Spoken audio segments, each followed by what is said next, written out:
everyone, this is your friend Jyoti and welcome to my channel Easy Craft with Jyoti.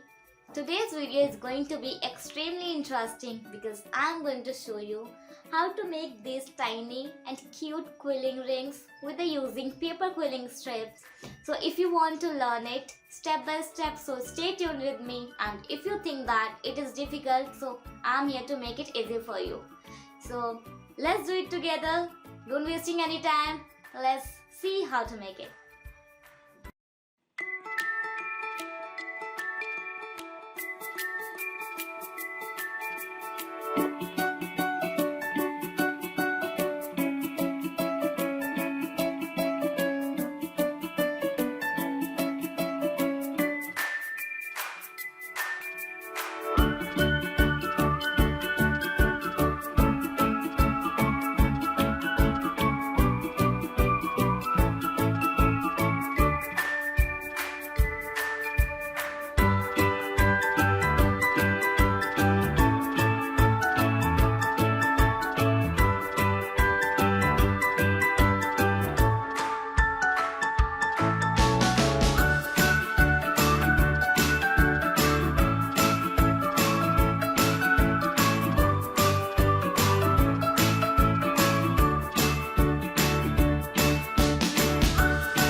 Don't you think guys, it's very cool idea of making your own paper quilling ring, and I love this heart ring, and you? Do let me know in the comment section that which ring did you like most, and if you have any suggestion or any queries to tell me in the comment section, and if you like watching this video, so please give a thumbs up, subscribe to my channel and don't forget to hit the bell icon.